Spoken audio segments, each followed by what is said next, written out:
के कारण राजमार्ग पर व्यापारियों को परेशानी बढ़ी है। शुरुआती दौर में मेट्रो अधिकारियों, निगम अधिकारियों और व्यापारियों के बीच समन्वय बैठक आयोजित की गई थी, जिसमें निर्माण से जुड़े मुद्दों पर गहन चर्चा हुई। लेकिन अब मेट्रो का काम आगे बढ़ने के साथ व्यापारियों का कहना है कि उन्हें दिए गए वादे पूरे नहीं हो रहे हैं। भागल 4 रास्ता के पास मेट्रो का निर्माण कार्य चल रहा है, जिसके कारण व्यापारियों की आजीविका पर संकट खड़ा हो गया है। शुरुआत में अधिकारियों ने वादा किया था कि मेट्रो का काम पूरा होने के बाद 30 फीट चौड़ा रास्ता उपलब्ध कराया जाएगा, लेकिन वर्तमान में सिर्फ 7 फीट का रास्ता खोला गया है। इस कारण संकरे रास्ते में गुजरने वाले वाहन दुर्घटनाओं का कारण बन रहे हैं। विशेष रूप से दुकानों के साइन बोर्ड वाहनों की टक्कर से टूटकर गिर रहे हैं। व्यापारियों ने अधिकारियों से तुरंत सड़क खोलने और उचित मुआवजा देने की मांग की है। उनका कहना है कि 7 फीट का रास्ता होने के कारण ग्राहक उनकी दुकानों तक नहीं पहुंच पा रहे हैं। पार्किंग सुविधा के अभाव और संकरे रास्ते के कारण वाहनों को गुजरने में परेशानी हो रही है, जिससे दुर्घटनाएं लगातार हो रही है। આપનું નામ?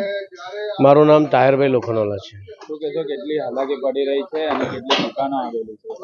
આ રોડ પર 122 દુકાનો આવી છે, જે લોકડાઉન વખતથી જ અમે હેરાન થઈ રહ્યા છે। લોકડાઉન પછી આ રસ્તો બંધ કરી દેવામાં આવ્યો અને રસ્તો ખોલ્યો તો એવો ખોલ્યો કે 7 ફૂટનો રસ્તો, જેમાં ખાલી ટ્રાફિક જ જાય, ના અમે ગ્રાહકનું પાર્કિંગ કરાવી શકીએ કે ના અમારે ત્યાં ગ્રાહક આવે। ગ્રાહક દુકાનમાંથી બહાર આવે એટલે એવો ડર હોય કે હમણાં એને કોઈ ઠોકી જશે।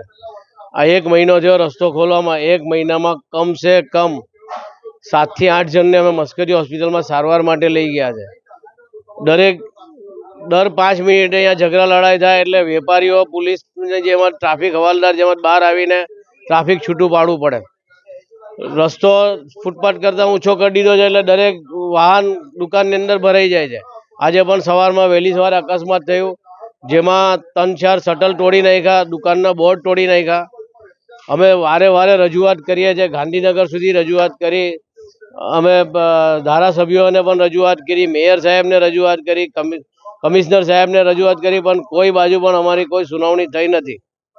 જ્યારે એ લોકોને અમારી જરૂર હતી, રસ્તો બંધ કરીને કામ ચાલુ કર્યું છે, ત્યારે અમારા સાથે વારે વારે મિટિંગ કરી, અમારા સાથે વાતચીત કરી અને હવે એવું કહે છે કે અમારે તમારી કોઈ જરૂર નથી, એટલે તમારાથી જે થાય તે કરી લો। આ રસ્તો આપ્યો છે, એમાં તમે તમારું ગુજરાન કરી લો।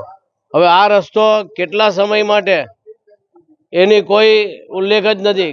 આ 2 વર્ષ સુધી બંધ રહેશે કે 5 વર્ષ બંધ રહેશે એવી કોઈ સમય મર્યાદા છે જ નથી। સંવાદદાતા કૃષ્ણા જંજને, BHP ન્યૂઝ, સુરત।